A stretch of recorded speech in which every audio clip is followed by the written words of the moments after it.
বিয়ে করার পরে 2 বছর 3 বছর হয়ে গেছে, জিজ্ঞেস করা হয় দোস্ত বাচ্চা কাচ্চা হয়েছে? কয় আমি আমার স্ত্রী পরামর্শ করেছি যে আমরা 5 বছর কোনো বাচ্চা নেবো না। ও 5 বছর নেবে না, আল্লাহ আগে আল্লাহ দিত আর এখন ওরা নেয়। 5 বছর নেবে না, 5 বছর পরে তারপরে আল্লাহর বলবে অনুমতি দিলাম। নাউজুবিল্লাহ বলবেন না? কত বড় খাটাসের খাটাস, সহ্য না করি পারা যায়? একজন ইমামের দিকে তাকিয়ে দেখেন, 3000 4000 5000 টাকা বেতন, হুজুর মানুষ, সংসারে কত শান্তি, এত শান্তি যে একজন বড় লোকের 2টার বেশি ছেলে পিলে নেই, কিন্তু হুজুরির 5-7টা গুণে বালিশ গুণে বলা লাগবে। ঠিক না? ঠিক। মিল মহব্বত আছে না নাই? মিল মহব্বত না থাকলে কি ছেলে পিলে হয়? আগে তো ছেলে পিলে হয়তো আল্লাহ দিত, আর এখন আবার আইন চেঞ্জ হয়ে গেছে, চেয়ারম্যান ছেলে পিলে আল্লাহ দেয় না, এখন নেয়। এখন কি করে? আগে যদি চেয়ারম্যানে জিজ্ঞেস করা হইতো, চেয়ারম্যান সাহেব বাচ্চা কাচ্চা কয়জন, বলতো আল্লাহর মাল আল্লাহ দিয়েছে 5টা, এরকম বলতো না? এখন যদি জিজ্ঞেস করেন কবির বিন সামাদের কাছে, কবির বিন সামাদ ভাই আপনার ছেলে পিলে কয়টা? কয় আমরা 2টা নিয়েছি আর একটা নেবো করতেছি। ও 2টো নিয়েছে আর একটা নেবো করতেছে। আমার স্ত্রী অবশ্যই নীতি চাচ্ছে না। ও ওর স্ত্রী নীতি চাচ্ছে না, কত বড় জাহেল। আবার যুবকেরা কি বসা যাবে না? দাঁড়ায় থাকবেন, চলে যাবেন না, অসুবিধা নেই, আর বসতে পারবো না। আল্লাহর নবীর একটা হাদিস শোনাই। বিশ্ব নবী সাল্লাল্লাহু আলাইহি ওয়াসাল্লাম যখন কোরআন হাদিসের বয়ান করতেন, যখন রাসূল কোনো কথা বলতেন, আল্লাহ এবং আল্লাহর দ্বীন নিয়ে কথা বলতেন, যদি কোনো যুবক এসে দাঁড়িয়ে যেত, রাসূল যুবকদেরকে এত মহব্বত করতেন, নিজের গায়ের চাদরটা পুটলি করে ছেলে দিতেন, ওগো যুবকেরা নাও, এটা বিছাও এবং ওখানে বসে পড়ো। এই মাহফিলের সৌন্দর্য হলো বসে যাওয়া। আল্লাহর রাসূল যুবকদের এত ভালোবাসতেন, বলেন সুবহানাল্লাহ। কিন্তু আমরা যুবকদেরকে ভালোবাসি, আমার যুবকরা যখন মসজিদে যায় তখন অনেকেই বলে তুই পিছনে দাঁড়া, বলে না। অথচ যুবকদের সামনে দেওয়ার দরকার আছে না নাই? যেই লোক পিছনে দাঁড়াতে বলে, যুবকের সাথে খারাপ ব্যবহার করে, এই লোক যৌবনকালে নামাজ তো পড়ে নাই, অনেক মানুষের বেড়া ভেঙে বেড়াইছে। দেখলাম ঠিক। এখন বুড়ো বয়সে মসজিদে কেন? মসজিদে কারণ ওর পুত্র এবং পুত্রবধূ পান্তা ভাত খাচ্ছিল, হঠাৎ করে ওর কাশি উঠে গেছে।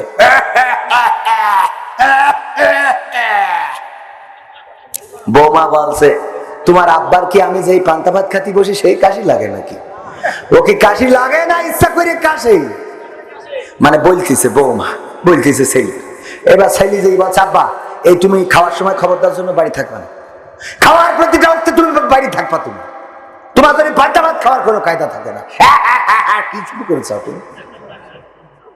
আব্বা দেখলো আহারে বেকায়দা অবস্থা, এবার ওখান থেকে চলে গেল দোকানে যেয়ে ওই টেলিভিশন দেখছিল আর মানুষের চা খাওয়া দেখছিল, নিজেও 2-1 কাপ চাও খায়। হঠাৎ করে ওখানেও কাশি শুরু হয়ে গেল। বুড়ো হইলে ঘরঘরানি আছে না নাই? আমি ছোট করার জন্য বলছি না। এবার দোকানেও সবাই খেপে গেল, তোর এই চার মধ্যে তো কাশপুটা দিবিনি মনে হচ্ছে। এখন চাচা দেখলো কোনো জায়গায় তো জায়গা নেই, চলে গেল মসজিদে। আর কেউ বের করার মতো কেউ আছে নাকি? না, কেউ নেই। ওখানে হেগে মুতে সব ছড়া দেয়, টয়লেটে যেয়ে বসে ঠিক মতো পানি মারে না, আছে না নাই? ওই জায়গায় বলার তো কেউ নেই। আবার যখন যুবকেরা ঢোকে, ওদের পরে রাগ দেখায়, চোখ গরম করে। ছোট ছোট বাচ্চারা যদি নামাজের মধ্যে দুষ্টামি করে, খেলা করে, দৌড়াদৌড়ি করে, অমনি খেপে যায়, তোর আপনার নাম কি? আছে না নাই? কারণ এই বয়সে তো মসজিদে আসেনি, ওর এই বয়সে মসজিদে আসলে ওর মেজাজ খারাপ হয়ে যায়। এই ছোট মানুষগুলোর সাথে এমন আচরণ করে যে ভয়তে পরে সপ্তাহে আর যাইতে চায় না। ঠিক না বেঠে? অথচ ছোট ছোট বাচ্চা শিশুদের তুরস্কের মসজিদ গুলোতে লেখা আছে, তুরস্কের রাস্তায় বিভিন্ন জায়গায় লেখা আছে, ছোট ছোট বাচ্চাদের কিচির মিচির আওয়াজ যদি মসজিদে না পাওয়া যায়, তাইলে আপনি আগামী জেনারেশন নিয়ে টেনশন শুরু করে দেন, কারণ আগামী জেনারেশন হচ্ছে একটি খারাপ জেনারেশন। এই জন্য মসজিদে যাওয়ার দরকার আছে না নাই? যারা মসজিদে যায় তারা খারাপ হইতে পারে, যারা নামাজ পড়ে তারা চোর হইতে পারে, যে জুতো চুরি করে সে আসলে নামাজি না, বরং জুতা চোর। কি জুতা চোর মসজিদে যায়, আসলে নামাজি জুতা চুরি করতে যায় না। অনেকেই মনে করে নামাজিরা জুতা চুরি করে, নামাজিরা জুতা চুরি করে না, জুতা চোরেরা নামাজি সাজে। কথা কি বোঝা গেছে? কথা কি বোঝা গেল কিনা? ও আমার ভাইরা, বলার পরে আব্দুল্লাহ আলামিন ভাইয়ের সেই উদাহরণটা একটু বলি বোঝার জন্য। আল্লাহ আমার ভাই বলতেছে, আলামিন ভাই বলতেছে, বিপিএল এর যে ফাইনাল খেলা বরিশাল টু কুমিল্লা, এক মসজিদের মুসাল্লি ছিল একটু কানা, চোখে কম দেখে, আরেকজন মুসাল্লি, আরেকজন যিনি ইমাম ছিলেন উনি একটু খুড়া ন্যাংরা, পায়ে খাটো, একটু খুড়ায়ে খুড়ায়ে হাঁটে, এই জন্য মানুষ বলে খুড়া হুজুর। আর যিনি মুসাল্লি উনারে বলে কানা, কানা মুসাল্লি। এরকম আছে না নাই? চোখে একটু কম দেখার কারণে কানা বলে। দুইজনে তর্ক করতেছে, এবার কুমিল্লা ভালো খেলছে আর হুজুর বলে না বরিশাল ভালো খেলছে। ইয়া তুমি আমার বোঝো আন্ডা, এইবার দেখবা বরিশাল তোমার বিশ্বকাপ লইয়ে যাইবে, বরিশাল ভালো খেলতে আছে, সমস্যা নাই, হারবে আনে না, এই কথা বলতেছে হুজুর। আর কুমিল্লার পক্ষে মুসাল্লি সে বলতেছে না কুমিল্লা জিতবে। দুইজনে তর্ক বিতর্ক, হঠাৎ মাগরিবের আজান, বলছে চলো মসজিদে যাই নামাজ আদায় করি। নামাজের মধ্যে ইমাম সাহেব তেলাওয়াত করতেছে ওয়া কানা মিনাল কাফিরিন। কারা বলছে হুজুর, মনে মনে, সরাসরি না, নামাজের মধ্যে তো সরাসরি তো বলা যায়, হুজুর কত বড় খারাপ। ক্রিকেট খেলা নিয়ে তর্ক হইলো চার দোকানে, আর এখন মসজিদে এসে নামাজের মধ্যে দিয়ে কয় কানা মিনাল কাফিরিন, আমি কানা কাফের। বুঝা গেছে? হুজুর এত বড় কষ্ট আপনি দিলেন আমার, এক ক্রিকেট খেলা নিয়ে আমার এক কানা কাফের বানাইলেন, এ তো সহ্য করা যায় না। হুজুর আপনার আজকে মাফ করে দিলাম, তবে আগামী কোনদিন যদি আপনি পড়েন ক্ষমা করব না। এবার আর একদিন যেদিন ইমাম তেলাওয়াত করেছে ওয়া কানা মিনাল কাফিরিন, কারা বলছে হুজুর আজকে আর মাফ করলাম না, ক্ষমা করলাম না। আপনি ইমাম সাহেব এক ক্রিকেট খেলা নিয়ে কয়দিন আমার কাফের বানাবেন? আগের দিন বলেছেন আমি কিছু মনে করি নাই, কিন্তু আজকে আবার বললেন, অথচ আমার বউ মুরগি জবাই করে মুরগির কিডনি ফুসফুসে সব খুলে নিয়ে আপনার খাওয়ায়। ঠিক না বেটি? টিফিন বাক্সের মধ্যে ভরে দিই, হার দিই না, তুজো গোশত গুলো আপনাকে দিই, আর আপনি আমার বলেন ও কানা মিনাল কাফিরিন। আপনি ইমাম, আপনার পড়ার অধিকার আছে, আমি মুসাল্লি, আমারও লুকমা দেওয়ার অধিকার আছে, আমি লুকমা দিচ্ছি। আল্লাহু আকবার। ওয়া কুরা মিনাল ফাসিকিন। আমি কানা কাফের হইলে তুমি কুড়া ফাসিক। তাহলে কোরআন কি বোঝাবো, যে বোঝা কি গেছে? হুজুর জিহাদ মিহাদ কোথায় আছে দেখিনি কোনখানে, দরগা পীরের মাজার আমার অনেক বেশি টানে, সেথায় গেলে শর্টকাটে ভাই জান্নাত পাওয়া যায়, পরকালে তরাই নেবে চিন্তা তেমন নাই। পীর সাহেবের কাছে মুরিদ আমি আমার নেতা, বছর বছর নাজরানা দি আমি আবার সেথা, হইলে ওরস কোনোভাবে মিস তো করি না, ওখান থেকে আল্লাহ রাসূল হয়েছে জানা, তাই রাজনীতি চলবে না ও হুজুর, রাজনীতি চলবে। আমরাও বলি চলবে না, কোরআনের স্টেজে কোন রাজনীতির কথা বলা যাবে না, এটা রাজনীতির কথা বলার জন্য এই আয়োজন করা হয় নাই, কিন্তু কোরআনের নীতির কথা বলার দরকার আছে না নাই? কোরআনের নীতি, কোরআনের আইন যদি বাংলার জমিনে কায়েম থাকতো, তাইলে চোর থাকতো না, জেনাকার থাকতো না, বদকার থাকতো না, পাপ করার মতো মানুষ পাওয়া যেত। ওই গদখালিতে যে ঘুরে ঘুরে টিকটক করে আমার সোনামণিরা, আমার যুবকেরা, যুবতীরা, আমার দেশের সম্পদ যারা, তারা এখন ওইগুলো না করে অন্যান্য দেশগুলো যখন আবিষ্কার করছে ড্রোন, আবিষ্কার করছে স্যাটেলাইট, আবিষ্কার করছে বিমান, আবিষ্কার করছে কামান, আবিষ্কার করছে বিভিন্ন জিনিস, যেই জিনিসগুলো আমার দেশে আবিষ্কার করা তো দূরের কথা, আমার দেশের ব্রিলিয়ান্টরা ওইগুলো পড়ে, যে লাইট আবিষ্কার করেছে কে, এইটা পড়ে পরীক্ষা দেয়, বিদ্যুৎ আবিষ্কার করেছে কে, এইটা পড়ে পরীক্ষা দেয়, সবচেয়ে বড় দীর্ঘ সেতু আবিষ্কার করেছে কারা, রূপপুর পারমাণবিক বিদ্যুৎ কেন্দ্র বানাচ্ছে কারা, রাশিয়া থেকে এসে বানাচ্ছে, পদ্মা সেতু নির্মাণ করলো কারা, চীনের এক গ্রুপ, তারা এসে পদ্মা সেতু বানাইলো। এইগুলো পড়ে পড়ে আমাদের দেশের ইঞ্জিনিয়ার হয়, বলেন ঠিক না বে ঠিক? আর অন্য দেশেররা ডাইরেক্ট বানায়, ডাইরেক্ট কি আমাদের দেশে বানায় না, আমাদের দেশে পড়ে, ওই পড়ে পড়ে উনি পাস করে তারপরে ওখান থেকে কমিশন খায়। কি খায়? কমিশন খায়। এই হলো আমাদের দেশের বিজ্ঞানী। আর বিজ্ঞানীরা খুঁজে পায় যে কি ট্রান্সজেন্ডার, কি খুঁজে পায়? ট্রান্সজেন্ডার। তারপরে নারীদের অধিকার ইসলামের বাইরে কেউ দেয় নাই, কথা কয় না। ইসলামের বাইরে নারীদের অধিকার দিয়েছে। আল্লাহ রাসূল এমন একটা জামানায় এসেছিলেন, যেই জামানায় কন্যা সন্তান জন্মগ্রহণ করলে তাকে পা ধরে আছাড় মেরে ফেলা হতো, অথবা জীবন্ত কবর দেওয়া হতো, অথবা তাকে কোনো কূপে কোনো জায়গায় ফেলে দেওয়া হতো। আর কান্নাকাটি করতে করতে এক সময় স্তব্ধ হয়ে যেত। এমন একটা সময় আল্লাহ রাসূল এসে কন্যা সন্তানদেরকে এতটাই মর্যাদা দিলেন, নারীদের এতটাই মর্যাদা দিলেন। আল্লাহ রাসূলের কাছে একজন সাহাবী এসে জিজ্ঞাসা করলো, ওগো রাসূল, আমরা সেবা করব, কাকে বেশি সেবা করব? আল্লাহ রাসূল বললেন, তোমার মাকে, তারপরে কাকে? তোমার মাকে, তারপরে কাকে? তোমার মাকে, তারপরে কাকে? তোমার বাবাকে কয় গুণ দিয়েছে? 3 গুণ শুধু দেন নাই, আল্লাহ রাসূল স্ত্রীদেরও মর্যাদা দিয়েছেন।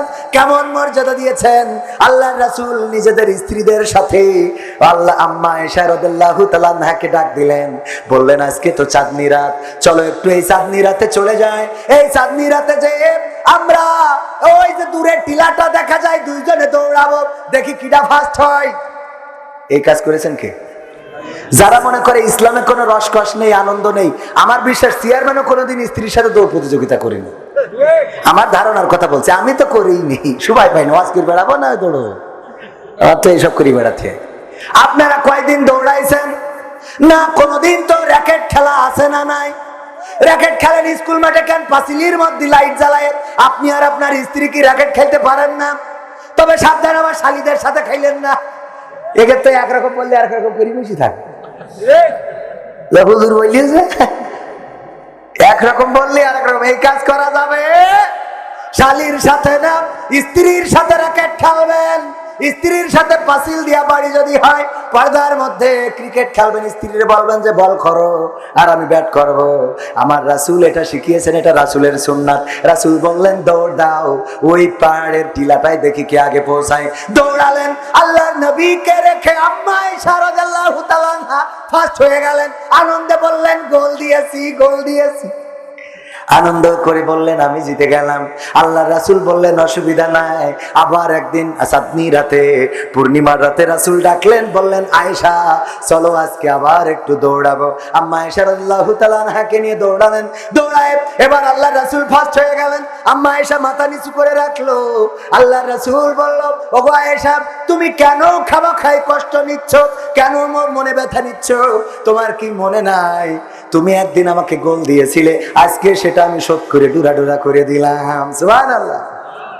ইসলামের মধ্যে রসকস আছে না নাই? কিন্তু সেইগুলো না করে আহারে এখনকার পুরুষেরা গান গায়, আমি পারি না আর পারি না, আমার স্ত্রী কেন মরে না, আজরাইল কি চিনে নাই আমার স্ত্রী রে গো, আমি পারি না আর পারি না। গায় না? আমার স্ত্রীরাও গান বানাইছে, আমি পারি না আর পারি না, আমার স্বামী কেন মরে না, আজরাইল কি চিনে নাই আমার স্বামী রে গো, আমি পারি না আর পারি না। আছে না নাই? স্ত্রীরাও স্বামীদের, এই যে ভাইজান বললো যে ওর ঘর করবেই না, ওর ঘর করবই না, ওর ভাত খাবই না। অনেক নারী আছে খাবে কি, উনি তো আবার ইমতে আর একজনের সাথে টাঙ্কি মারে। আছে না নাই? ওরে বাবা, ওর চুলির কাটিং ভালো লাগে, ওর দাঁতে যতই পোকা লাগা হোক, বিরাজ করুক আর না করুক, ভাল লাগে। ফোন দেয়, হ্যাঁ বল্টু ভাই, কতদিন হলো আপনি কল করেন না গো? হ্যাঁ, আপনার হাসিটা খুব ভালো লাগে, এই চুলের কুর্তা কাটিং কোথা থেকে দিয়েছে? গুডু গুডু। এবার যে ওর স্বামী ফোন দেয়, ধরি কয়, হ্যালো, হ্যাঁ বলো কি হয়েছে? এই এত ফোন দাও কেন তুমি? বিদেশে আছো, টাকা পাঠাবা, মিটে গেল। হরিণাকুণ্ডতে তুলবো, কসমেটিকের দোকানতে ফেয়ার অ্যান্ড লাভলি কিনবো, বাড়ি চলে আসবো। এত ফোন দিবে না কলাম। হ্যাঁ বলতে ভাই, ওই পাগলটা ফোন দিয়েছিল। ও এখন পাগল হয়ে গেল, বিদেশে খেটি টাকা পাঠায়, ওকে পাগল সহ্য না করি পারা। হ্যাঁ আছে না নাই? চেয়ারম্যানও সাক্ষী দিচ্ছে, এইটাই করে গো করে মানে কি আমাদের চোখের সামনে তো দেখতেছি, বউ আমার যেমন তেমন, শালি আমার মনের মতো গরি। আবার স্বামীরাও গায়, ওই স্ত্রীরাও বলে স্বামী আমার যেমন তেমন, দেওরাই আমার মনের মতন রে। বলে না বলে না? এরকম করা যাবে না, হওয়া যাবে। আর অল্প সময় থাকতে কি কষ্ট হবে নাকি? কষ্ট হবে? থাকা যাবে? খারাপ লাগছে বাজান? আমি পবিত্র কোরআনের সূরা বাকারা 2 নম্বর সূরার একটা আয়াত কারিমে তেলাওয়াত করেছি, মনে আছে না নাই? আল্লাহ বললেন কাইফা তাকফুরুনা বিল্লাহি ওয়া কুনতুম আমওয়াতান ফাহইয়াকুম সুম্মা ইউমিতুকুম সুম্মা ইউহয়িকুম সুম্মা ইলাইহি তুরজাউন। আমার আল্লাহ বলছেন, ওগো আমার বান্দারা, ওগো আমার হরিণা কুণ্ডবাসী, ওগো আমার মন্দিরা, কি যেন কালাপাড়িয়া মন্দিয়াবাসী, তোমরা শুনে নাও, তোমরা কেমন করে আমি আল্লাহকে ভুলে যাও। কাকে? আল্লাহকে। আল্লাহকে ভুলে যাও, অস্বীকার করো, আল্লাহর সাথে কুপুরি করো। কুপুরি করার বাংলা কি? অস্বীকার করা। বাংলা কি? অস্বীকার করা। কেমন করে আমাকে অস্বীকার করো, অথচ তোমাদের কোনো অস্তিত্ব ছিল না, তোমাদের কোনো আকার ছিল না, তোমাদের কোনো আকৃতি ছিল না, তোমাদের কোনো চেহারা সৌন্দর্য ছিল না, এই পৃথিবীর পরে তোমাদের কোনো অস্তিত্বই তো ছিল না। আমি আল্লাহ তোমাদের সৃষ্টি করলাম, আবার একদিন আমি তোমাদের মৃত্যু ঘটাবো, আবার একদিন পুনরায় তোমাদের পুনরুজ্জীবিত করাবো। বেলা শেষে ফিরে যাওয়া লাগবে কার কাছে? কার কাছে ফেরা লাগবে? সেই আল্লাহর কাছে যদি ফেরা লাগে, ভাইরা আমার, এই বাংলাদেশে মনে করেন কেউ একজন খুন করেছে, অথবা কেউ একজন ধর্ষণ করেছে, অথবা কেউ একজন অন্যায় করেছে, দুর্নীতি করেছে, বড় ধরনের অপরাধ করেছে, সরকারিভাবে তার নামে নিষেধাজ্ঞা জারি হয়ে গেছে যে এ যেন বেরোইতে না পারে, যেখানে পাও সেখানে ধরো। এই কথা যদি তার নামে হুলিয়া জারি হয়ে যায়, এই মানুষটা যদি গোপনে গাপানে কোনোভাবে বের হয়েও যায়, বলেন ফিরে আসা তার জন্য সম্ভব হবে নাকি? এয়ারপোর্টে আসলে অ্যারেস্ট হবে না? হবে না? তারেক জিয়া কি বাড়ি আসতে পারছে না? আসলে পরে অ্যারেস্ট হবে না? হবে না? অন্যায় করলে কেউ কি পার পাবে? অন্যায় করলে পার পাবে না। অন্যায়কারী যেই হোক, আজ হোক কাল হোক, ফেরাউন যেমন মুক্তি পায় নাই, নমরুদ যেমন মুক্তি পায় নাই, আবু জাহেল আবু লাহাব যেমন শাস্তি পেয়েছে, বাংলার জমিনেও যদি এমন কোন অন্যায় কেউ করে গো, তাইলে তারও আজ হোক কাল হোক এরকম মুসিবতের মধ্যে পড়া লাগবে না? লাগবে না? আর যদি ভালো কাজ করে পুরস্কার দিবেন কে? পুরস্কার দিবেন কে?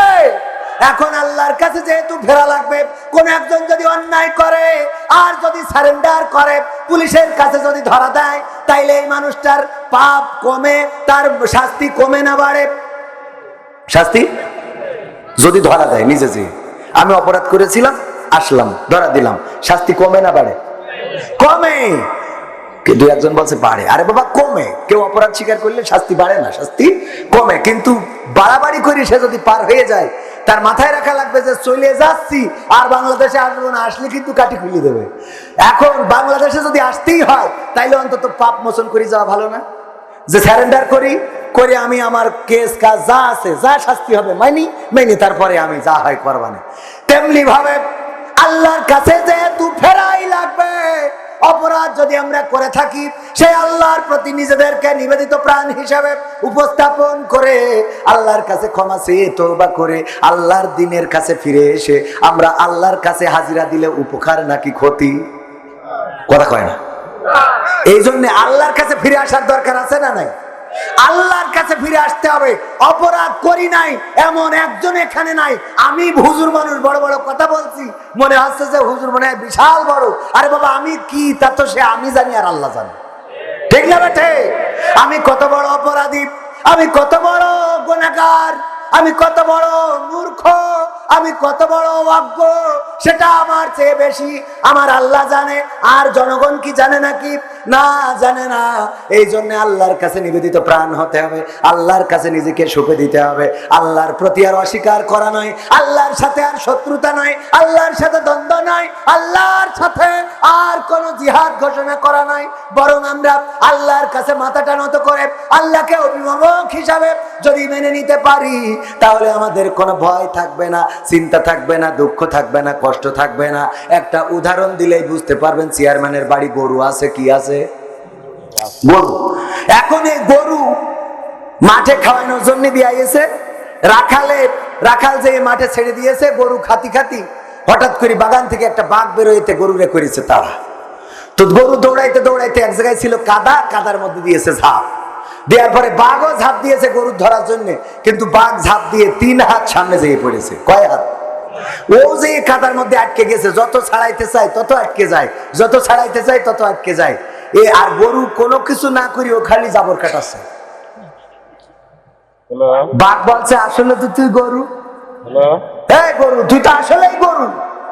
তো গরু বলছে, কে ভাই, কি হয়েছে ভাই? গরুর কথা তো বলছে, ভাই কি হয়েছে? আমার গরু গরু করছিস কেন ভাই? তোমার কি হয়েছে মানে, এই যে তুই ঝাঁপ দিলি কাদার মধ্যে, আমি তোরে দৌড়ানি দিলাম, আমি তোরে ধরার জন্য তোর পিছু নিলাম। তুই যদি দৌড়ায় পালায়ে যাতিস তাইলে তো তুই বেঁচে যাতিস, আবার আমি যদি তোরে ধরতাম তাইলে অন্তত আমি খেয়ে তোরে খাওয়ার পরে বেঁচে থাকতাম, কোন একজন তো বাঁচতাম, তুই পালাই গেলে দুইজনই বেঁচে যেতাম। কিন্তু এমন একটা কাজ করেছিস যেই কাজের মধ্যে তুইও মারা যাবি, আমিও মারা যাব, কেউই বাঁচবো। এরপরে তুই জাবর কাটাস কোন আন্দাজে?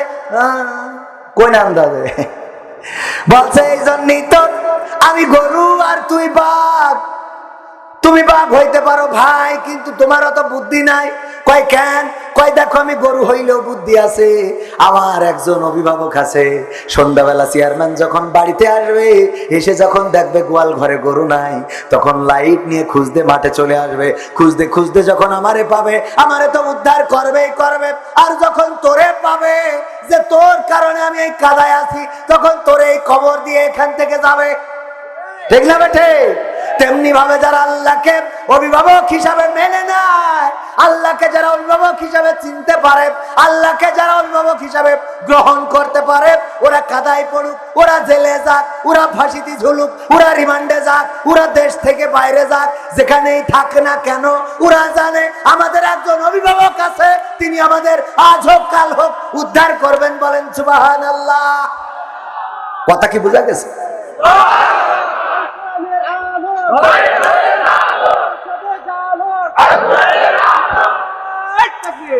কি হবে বেঁচে থেকে অযথা বিদ্যা শিখে যদি না গড়তে পারি শোষণবিহীন সমাজটাকে?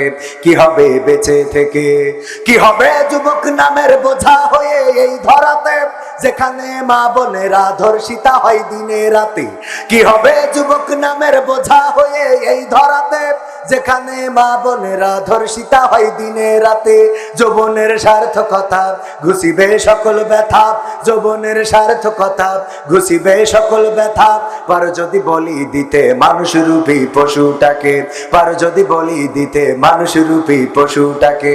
কি হবে বেঁচে থেকে অযথা বিদ্যা শিখে যদি না গড়তে পারি শোষণবিহীন সমাজটাকে? কি হবে বেঁচে থেকে? কি হবে লেখালেখি কলমবাজির ওই মহড়া, সমাজের আসল চিত্র যদি না যাই তুলে ধরা? কি হবে টিভি চ্যানেল সাংবাদিকের এই ক্যামেরা, সমাজের আসল চিত্র যদি না যায় ভিডিও করা? যদি ওই ঘুষের বলে কলমটা উল্টো চলে, যদি ওই হ্যালো কলে ক্যামেরা উল্টো বলে, তবে কি যাবে রোখা দুর্নীতিকে? যাবে? তবে কি যাবে রোখা দুর্নীতিকে? কি হবে বেঁচে থেকে অযথা বিদ্যা শিখে যদি না গড়তে পারি শোষণবিহীন সমাজটাকে? কি হবে বেঁচে থেকে? কি হবে নামাজ রোজা ইমানদারির বড়াই করে কোরআনের কর্মীগুলো থাকে যদি কারাগারে? ঠিক না বেটে? কি হবে নামাজ রোজা ইমানদারির বড়াই করে কোরআনের খাদেম গুলো থাকে যদি কারাগারে? মসজিদের কোণে বসে জিকির যত করো কষে, মসজিদের কোণে বসে তাসবিহ যত টানো ঠেসে, এভাবে যায় না পাওয়া আল্লাহকে? যাবে? এভাবে যায় না পাওয়া আল্লাহকে। কি হবে বেঁচে থেকে অযথা বিদ্যা শিখে যদি না গড়তে পারি শোষণবিহীন সমাজটাকে? কি হবে বেঁচে থেকে? কি হবে আলেম হয়ে ইমাম সেজে মসজিদেতে পারো যদি সত্য কথা উচ্চস্বরে না বলিতে? এমন আলেম আছে না নাই সত্য কথা উচ্চ স্বরে বলে না? আবার অনেকেই আছে হক কথা বলতে চায় কিন্তু সেই মসজিদে হক কথা চলে না, চলে না। ওই মসজিদের সভাপতি, সেক্রেটারি, ক্যাশিয়ার সবাই আল্লাহর ওলি। ওরা ইন্টারভিউ নিল। আমার এখানকার অনেক হুজুর আছে, ধরেন একজন হুজুর গিয়েছে ইন্টারভিউ দেওয়ার জন্য, কোরআন তেলাওয়াত শোনার পরে একজন আর একজনের সাথে বলছে আমরা তো কিছুই বুঝি না, ভুল পড়লো না ভালো পড়লো তো করবো কি? বলছে ভালো হয়েছে, কই নিয়ে না। কি বোঝা গেছে না? ইন্টারভিউ যারা নাই ওরা কি ভালো বোঝে না? বোঝে না। বললো ঠিক আছে চলবে, হুজুর আগামী সপ্তাহ থেকে আপনি নামাজ পড়াবেন। জুম্মার দিন হুজুর আলোচনা করতেছে, ওগো আমার ভাইরা, দয়া করে কেউ সুদ খাবেন না। সুদ খাওয়া অনেক বড় গুনার কাজ। ছোট গুনাহ হলো মায়ের সাথে জেনা করার শামিল, নাউজুবিল্লাহ। আর বড় গুনাহ হলো আল্লাহর সাথে যুদ্ধ করার শামিল। সুতরাং সুদ খাবেন না, এটাই আমার অনুরোধ ভাইজানেরা আমার, দয়া করে কেউ সুদ খাবেন না। এই কথা বলার পরে নামাজ শেষে সভাপতি ডাকতেছে, দেখি বাচ্চা হুজুর এইদিকে আসেন। কি হয়েছে? বলছে আমি যে সুদ খাই আপনার বললো কিডা? আমি যে সুদ খাই আপনার বললো কিনা? বলছে কেউ তো বলে নাই। তাইলে আপনি জানলেন কি করে? আপনার বাড়ি হরিণা কুণ্ড, আইসেন যশোরে ইমামতি করার জন্য। বললো আমি কোরআন হাদিস থেকে পেয়েছি আর সেই অনুযায়ী কথা বলেছি। বলছে কথা বলার সময় দেখলাম আপনি বারবার আমার দিকে তাকাচ্ছিলেন, তার মানে মনে হয় আপনার কেউ বলেছে, এই জন্য আমার আজকে এই ওয়াজ শোনালেন। হুজুর শোনেন, আপনি যদি এমন ওয়াজ করেন আপনার ইমামতি কিন্তু চলবে না। এরপরের সপ্তাহে হুজুর চিন্তা করলো সুদ বাদ, এরপরের সপ্তাহে ওয়াজ করলো ঘুষ নিয়ে। বলতেছে ভাইয়েরা, ঘুষ খাবেন না, ঘুষ নেবেন না, ঘুষ দেবেন না। ঘুষ হাতের মুঠোর মধ্যে করে ওই যে নেন এইভাবে নেবেন না। না, এই ওয়াজ করার পরে সেক্রেটারি বলছে হুজুর এইদিকে আসেন, আমি স্কুল কমিটির সভাপতি, মসজিদ ম্যানেজিং কমিটির সেক্রেটারি। হ্যাঁ, স্কুলে শিক্ষক নিয়োগ দেওয়ার সময় কিছু টাকা লেনদেন হয়েছে, আপনার কানে তুলে দেশ কিটা তাই বলেন। বলছে তো বড় জ্বালায় পড়ে গেলাম, যাই বলি খালি আপনাদের গায়ে পড়ে। আমি তো আসলে ওইভাবে বলি না, কোরআন হাদিসে সুদ ঘুষ হারাম করা, তাই আমি ওয়াজ করেছি। বলছে এই ওয়াজ করবেন না। আপনি দেখলাম ওয়াজ করার সময় আমার দিকে তাকাচ্ছিলেন, তার মানে মনে হয় আপনার কেউ কানে কানে বলেছে আমি কিছু লেনদেন করেছি। হুজুর ইমামতি কিন্তু থাকবে না, পাশাপাশি কাটি খুলে ফেলবো, আপনি সাবধানে কথা বলবেন। এরপরে পরের সপ্তাহে চিন্তা করলো যে আর কোনো কথা নয়। এই পরের সপ্তাহে ওয়াজ করলো যে ওই সব বাদ। এইবার ওয়াজ করেছে পরকিয়া নিয়ে, কারণ উনি মনে করেছে পরকিয়া করার মতো কোনো লোক নেই। বলছে দেখেন, ভাবিদের সাথে বেশি টাল্টি বাল্টি করবেন না, ভাবিদের বাজার করে দিতে যাবেন না, ভাবিদের নিয়ে হাসপাতালে যাবেন না, ডাক্তারখানায় যাবেন না, ভাবিদের সাথে সুসম্পর্ক রাখবেন না। ক্যাশিয়ার ছিল একটু ইয়াং, এখনো বিয়ে করে পারে নাই। ক্যাশিয়ার বলছে যে হুজুর এদিকে আসেন। কি হয়েছে? বলছে আমি যে মকসেদের পর বাজারে নিয়ে গেলাম, ঝিনেদার বাজারে, ডাক্তারের কাছে আপনার সাথে বলিস কিনা? বলছে তো বেকায়দা অবস্থা। বলছে আমার দোস্ত যখন মালয়েশিয়ায় গেল তখন আমার বললো দোস্ত বউডারে দেখে রেখো, আর আমি সেই বউডারে দেখে রাখি। হঠাৎ ডাক্তারখানায় যাওয়ার জন্য আমার ফোন দিল, আমি নিয়ে গেলাম। রাস্তায় বিট বানায় রেখেছে সরকার, আমার কি দোষ? ব্রেক দিছি, ঘাড়ের পর পড়িস, তা আমার কি? জামাত ইসলাম এই এই এই এই ওটো কেন? হ্যাঁ,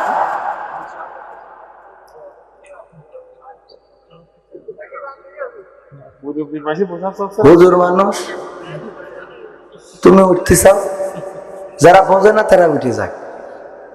তুমি মাহফিলের গুরুত্ব বোঝো না? প্রথম উঠেছে কারা খেয়াল করিলেন? আমি এটা বলার কারণে আবার কয়দিন আগে এক জায়গায় সেই ঝগড়া বেঁধে গেছে, আপনাদের ঝিনেদাই শৈলকুপাই। প্রথমে উঠে গেছে বড় বড় জুব্বা পরা, পাঞ্জাবি পরা, পাগড়ি পরা, 12-14 জন উঠে চলে। আমি বলছি আপনারা চলে যাচ্ছেন কেন? যদি ভালো না লাগে, মাহফিল শুনতে যখন আইছেন আপনারা বক্তা দেখে আসবেন কেন? আসবেন যে হবে কোরআন হাদিস থেকে কথা বলবে তাই শুনবো। আপনি উঠে চলে যাচ্ছেন। আপনারা যদি উঠে চলে যান তাহলে বুঝাবো কাদের? কথা কন, ঠিক না ভাই? ঠিক। এই জন্য উঠে চলে যাবেন, আমিও তো চলে যাবো। আমার কাজ কি আপনাদের থেকে কম নাকি? আপনারা তো মাহফিল শোনেন একদিন, আর আমার তো প্রতিদিন। চেয়ারম্যানের তো দিন 3-4টি। আমি তো তাও একটা করে করি। চেয়ারম্যান ভুল বললাম না সত্যি বললাম? থাকে না দুই তিনটে করে থাকে। তো চেয়ারম্যান এত ব্যস্ত, 3 সাইডে মাহফিল, উনি বসে থাকতে পারছে, তোমার কাঠি মারছে কৃষি, শয়তানে কাঠি মারছে পাকামো। আর একটু সময় থাকা যাবে না? আমার আলোচনার মধ্যে ডিস্টার্ব করে দেবেন এতক্ষণ, আমি ঘেমে গেল, বুঝতে পারছেন? আর আমার মাইকালা ভাইরা আপনাদের খারাপ করছি না, সাউন্ড ভালো, কিন্তু আরো ভালো করতে হবে। আমি মাইকালাদের খারাপ বলতে চাই না, কারণ রিজিকের পরে হাত তুলতে চাই না। আমার মাইক ভাইয়েরা আর একটু আমার গলা টানতেছেই, তবে সাউন্ড ভালো। মূল কথা হলো ক্যাপাসিটি বুঝতে পারিনি যে হুজুরির আওয়াজটা কতটুকু হবে, পাওয়ার একটু বেশি, তো এই জন্য অনেক সময় একটু ঝামেলা হয়ে গেছে। হ্যাঁ, 40 লাগবে না? হ্যাঁ, এই জন্য আগামীতে একটু মাথায় রাখবেন, এই যে লাইট কমাই দিয়েছেন, লাইট এমনি থাকবে, সামনেতে থাকবে, পিছনে থাকবে, এই লাইট টাকা দিয়েছ কোন না মাহফিল কমিটি। হ্যাঁ, এই জন্য মাহফিল কমিটি চেয়ারম্যান একটু মাঝে মাঝে একটু মাহফিল বাজেট দেওয়া যায় কিনা দেখেন, কিছু বাজেট তিরানে 4 মাইল মারি দেবেন, যে মাহফিলের জন্য দিয়ে দিলাম। লাগবে না এই কথা কই, তো লাইট 3টে লাগাই বসে দেখা যাচ্ছে না। ও আমার ভাইয়ারা, আগামীতে কোরআনের জন্য যদি ডাক আসে, ইসলামের জন্য যদি ডাক আসে, দিন কায়েমের জন্য যদি ডাক আসে, এই মাসটা চলে গেল ফেব্রুয়ারি মাস, এখন কি মাস? আজকে মাস, স্বাধীনতার মাস, মনে আছে তো? ফোন দিলি শোনা যাচ্ছে না? এবারের সংগ্রাম, স্বাধীনতার সংগ্রাম, এবারের সংগ্রাম, মুক্তির সংগ্রাম, আওয়াজ পাচ্ছি না। 1971 সালের রেসকোর্সের ময়দানে স্বাধীনতার মহান স্থপতি বঙ্গবন্ধু শেখ মুজিবুর রহমান ডাক দিয়ে বলেছিলেন, তোমাদের যা কিছু আছে তাই নিয়ে শত্রুর মোকাবেলায় প্রস্তুত থাকো। মনে রেখো, এবারের সংগ্রাম স্বাধীনতার সংগ্রাম, এবারের সংগ্রাম মুক্তির সংগ্রাম। সেই আওয়াজ বাংলাদেশের মানুষ শুনেছিলেন। বাংলাদেশ বেতারের মাধ্যমে রাজপথে নেমেছিলেন, লড়াই করেছিলেন, সংঘাত করেছিলেন, 9টি মাস লড়াই করে বুকের তাজা রক্ত ঢেলে দিয়ে প্রমাণ করেছিলেন বীর বাঙালি রক্ত দিতে জানে, কিন্তু বাংলাদেশের মানচিত্রের অধিকার ছেড়ে দিতে জানে না। ঠিক না বেঠে? 1952-তে 21শে ফেব্রুয়ারি সালাম, রফিক, শফিক, জব্বার, বরকত তারা বুকের তাজা রক্ত ঢেলে দিয়ে প্রমাণ করেছিলেন রক্ত দিতে জানি, শহীদ হতে জানি, কিন্তু মায়ের ভাষার অধিকার ছেড়ে দিতে জানি না। সেই বীর বাঙালিকে আর একবার জাগতে হবে। সেই জায়গাটা হবে কোরআনের জন্য জেগে ওঠা, সেই জাগ্রত হওয়া হবে ইসলামের জন্য জাগ্রত হওয়া, দিন কায়েমের জন্য, ইসলাম কায়েমের জন্য, আল্লাহর জমিনে আল্লাহর দিন প্রতিষ্ঠার জন্য যদি সংগ্রামের ডাক দেয়া হয়, সেই সংগ্রামে প্রস্তুত থেকে, সেই সংগ্রামে সাড়া দিয়ে বুকে কোরআন বেঁধে রাজপথে থেকে যদি বুকের তাজা রক্ত ঢালতে হয়, রক্ত ঢালবো, শহীদ হব, তারপরেও বাংলার জমিনে কোরআনের রাজ কায়েম করবো ইনশাআল্লাহ। এই শপথে রাজি আছেন কারা কারা? দেখতে চায়।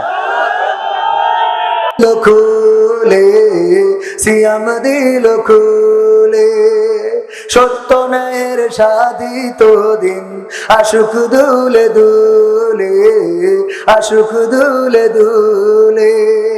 আমর বিল মারুফের রাত, আমর বিল মারুফের রাত, আমর বিল মারুফের রাত। সিয়াম দিল খুলে, সিয়াম দিল খুলে, সত্য ন্যায়ের সাধিত দিন আশুক দুলে দুলে, আশুক দুলে দুলে।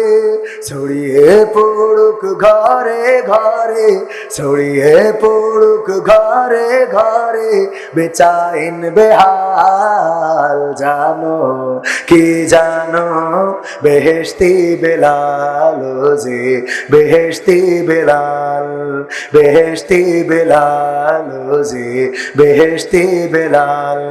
নেহি আনিল মুনকারের কাজ, নেহি আনিল মুনকারের কাজ, নেহি আনিল মুনকারের কাজ, এবারে শুরু হোক, এবারে শুরু হোক।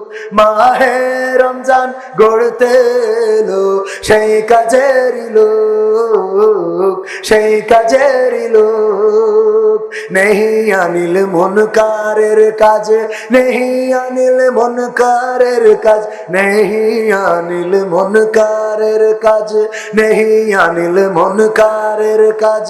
এবারে শুরু হোক, এবারে শুরু হোক। মাহে রমজান গড়তে এলো সেই কাজেরই লোক, সেই কাজেরই লোক। জঠর জ্বালায় বুঝে নাও হে, পেটের জ্বালায় বুঝে নাও হে, গরিবের মেলাল জানো কি জানো, বেহেশতি বেলাল ও যে বেহেশতি বেলাল, বেহেশতি বেলাল ও যে বেহেশতি বেলাল।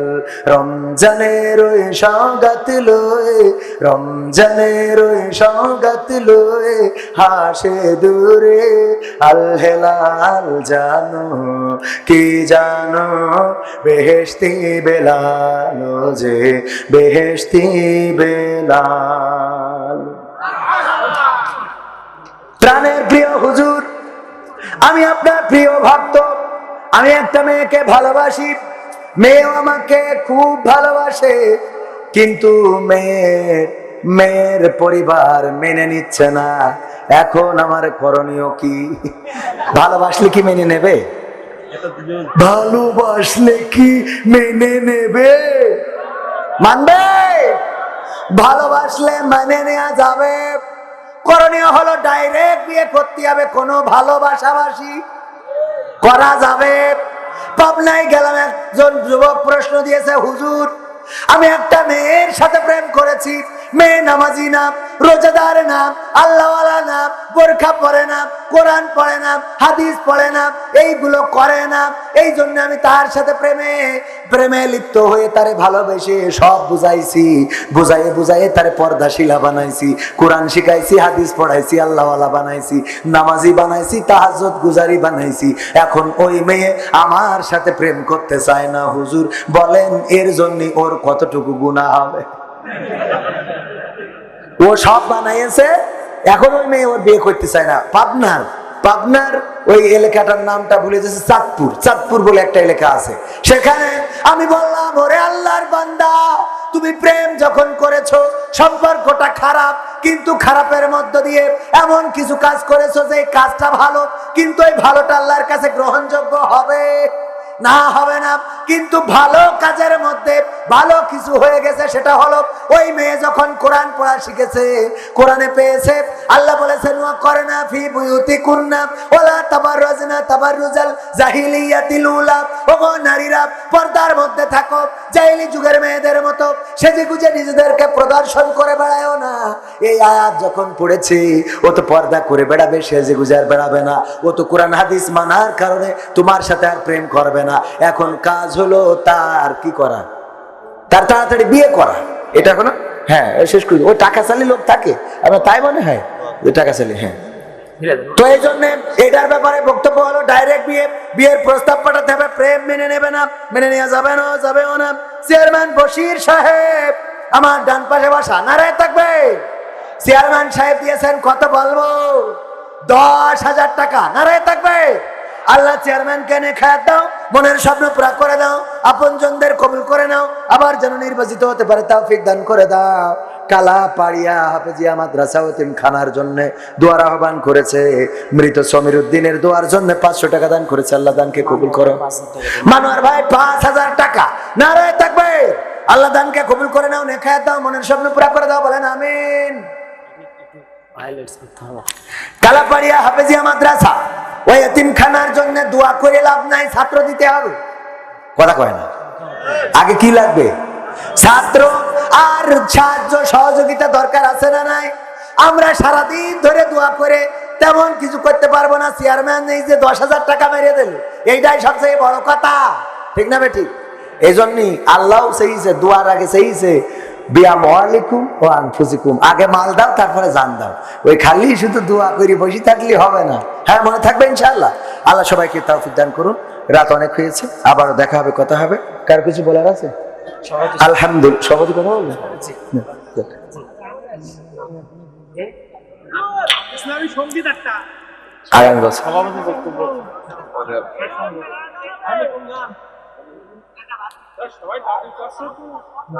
একটা গান সভাপতি না না, আমার চেয়ারম্যান সাহেবের অনেক কাজ আছে, উনি আগেই সংকেত দিয়েছেন যে মোনাজাত করেন। আবার একটা ওই রাত হয়ে যাবে। তুমি যার লাগিয়া, তুমি যার লাগিয়া এমবি ভরো, তার তো বাটন ফোন। তোকে এই সিরকুট দিয়ার খাই তো আমার আর শান্তি নেই রে। এই সিরকুট দিবা আর আমি বিপদে পড়বো। সেদিন এক জায়গায় সিরকুটটা হুজুর আপনার দেন, আর আপনি হ্যাঁ দাঁড়, আমি নিচে যখন পড়ে ফেলি। আসসালামু আলাইকুম প্রিয় হুজুর, আমি একজন আপনার খুদে ভক্ত। আমি একটা প্রতিষ্ঠানে পড়ালেখা করি, কিন্তু এইখানে আমার একটা হিন্দু বন্ধু হয়েছে। আমি হিন্দু বন্ধুর সাথে সম্পর্ক রাখতে পারবো কিনা? অবশ্যই সম্পর্ক, বন্ধু হইলে কোনো সমস্যা নেই। হিন্দু, বৌদ্ধ, খ্রিস্টান, তো ওই বন্ধু হবার জন্য মেয়ে বন্ধু নাই ভাই। মেয়ে বন্ধু হইলে মুসলমানের সাথে রাখা যাবে না, ঠিক আছে তো বাজার? মেয়ে বন্ধু মুসলমানের সাথেও সম্পর্ক রাখা যাবে না, কিন্তু ছেলে বন্ধু হইলে কোনো সমস্যা নেই। হিন্দু, বৌদ্ধ, খ্রিস্টান, মুসলমান সবার সাথে সুসম্পর্ক বজায় রাখবেন, এটাই ইসলাম শিখিয়েছে। সুবহানাল্লাহ বলবেন না? এটাই ইসলামের শিক্ষা। তবে আবার ওই সম্পর্ক বেশি রাখতে যে ওখানে যে আবার ঠাকুরের সামনে যে ওম শান্তি নম নম করারও দরকার নেই। এটুকু মাথায় রাখতে হবে, সে তার ধর্ম করবে, আপনি আপনার ধর্ম করবেন, বন্ধুত্বে কোনো সমস্যা নাই। কিন্তু এই বন্ধুত্ব যেন দিনহীনতা না করে ফেলে, দিনহীনতা না করে ফেলে। অনেকেই বন্ধুত্ব করে যে আমি ওরে ভালো বানাবো তাই বন্ধুত্ব করিস গাঁজাখোরের সাথে, করতে যাই ইনি নিজে গাঁজা খাওয়া ধরিস, তাহলে ওর বন্ধুত্বের কোনো দাম আছে? এটা যেন না হয়। তুমি যার লাগিয়া, তুমি যার লাগিয়া এমবি ভরো, তার তো বাটন ফোন। ওরে কেমন করে বুঝবে রে সে, কেমন করে বুঝবে রে সে ডিজিটাল তোর মন। তুমি যার লাগিয়া, তুমি যার লাগিয়া এমবি ভরো, তার তো বাটন ফোন। তুমি যার লাগিয়া এমবি ভরো, তার তো বাটন ফোন। মেসেজ দিলে সিন করে না, দেয় না তো রিপ্লাই। ভিডিও কলে বলবা কথা, ক্যামেরা তার নাই রে, ক্যামেরা তার নাই। মেসেজ দিলে সিন করে না, দেয় না তো রিপ্লাই। ভিডিও কলে বলবা কথা, ক্যামেরা তার নাই রে, ক্যামেরা তার নাই। ওরা ডিজিটাল এই যুগ জামানাই, ডিজিটাল এই যুগ জামানাই, অ্যানালগ তার মন। তুমি যার লাগিয়া, তুমি যার লাগিয়া এমবি ভরো, তার তো বাটন ফোন। তুমি যার লাগিয়া এমবি ভরো, তার তো বাটন ফোন। প্রেম প্রীতি ভালোবাসা বিয়ের আগে নয়, মনের মধ্যে রাখো যুবক আল্লাহ তাআলার ভয় রে, পরকালের ভয়। ঠিক না বেঠে? প্রেম প্রীতি ভালোবাসা বিয়ের আগে নয়, মনের মধ্যে রাখো যুবক আল্লাহ তাআলার ভয় রে, পরকালের ভয়। ওরে তবেই তুমি মুক্তি পাবা, তবেই তুমি মুক্তি পাবা দোজখের আগুন। তুমি যার লাগিয়া, তুমি যার লাগিয়া এমবি ভরো, তার তো বাটন ফোন। তুমি যার লাগিয়া এমবি ভরো, তার তো বাটন ফোন। গানের মধ্যে মেসেজ আছে না নাই? বুঝতে পারছেন কিনা? একজন বোন স্বামী প্রবাসে দোয়াছে, 500 টাকা দান করেছেন। আল্লাহ দানকে কবুল করে নাও। আল্লাহ প্রবাসীর রিজিকে বরকত দান করে দাও। আল্লাহ মনের স্বপ্ন পুরা করে দাও। কিন্তু আমি যে গানটা আজকে বেইলি রোডের জন্য লিখিলাম, সুর ভুলে গেছি, চেষ্টা করবো একটু। এটা বেইলি রোডের জন্য।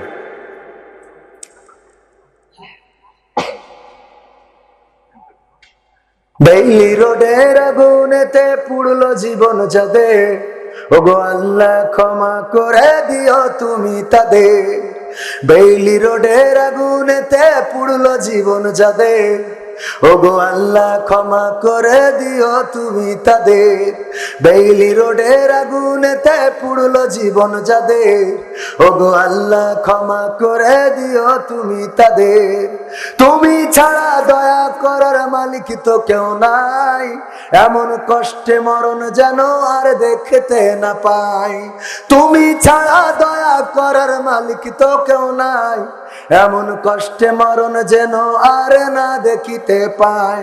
কত কবর হচ্ছে খনন জীবন গেল যাদের, ওগো আল্লাহ ক্ষমা করে দিও তুমি তাদের। ওগো আল্লাহ ক্ষমা করে দিও তুমি তাদের। কেউ হারালো সন্তান, কারো কেউ হারালো ভাই, কারো আবার আপন বলে আর তো কেহ নাই। কেউ হারালো সন্তান, কারো কেউ হারালো ভাই, কারো আবার আপন বলে আর তো কেহ নাই। স্বপ্নগুলো চূর্ণ হলো জীবনটা বিষাদের, স্বপ্নগুলো চূর্ণ হলো জীবনটা বিষাদের। ওগো আল্লাহ ক্ষমা করে দিও তুমি তাদের, ওগো আল্লাহ ক্ষমা করে দিও তুমি তাদের। বনি আদম জলে কত দেখি অহর্নিশ, ঢাকা তো নয় সুখের শহর চারিদিকে বিষ।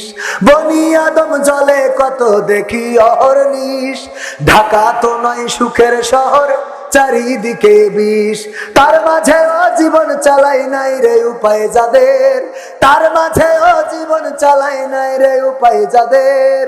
ওগো আল্লাহ ক্ষমা করে দিও তুমি তাদের, ওগো আল্লাহ ক্ষমা করে দিও তুমি তাদের। উন্নয়নের জিকির শুনি স্মার্ট বাংলাদেশ, লাগলে আগুন কয়লা হয়ে তারপরে হয় শেষ। উন্নয়নের জিকির শুনি স্মার্ট বাংলাদেশ, লাগলে আগুন কয়লা হয়ে তারপরে হয় শেষ। স্বপ্নগুলো হয় পুড়ে ছাই নসিব খারাপ যাদের, স্বপ্নগুলো হয় পুড়ে ছাই নসিব খারাপ যাদের। ওগো আল্লাহ ক্ষমা করে দিও তুমি তাদের, ওগো আল্লাহ ক্ষমা করে দিও তুমি তাদের। বেইলি রোডের আগুনেতে পুড়লো জীবন যাদের, ওগো আল্লাহ ক্ষমা করে দিও তুমি তাদের। বলেন আমিন।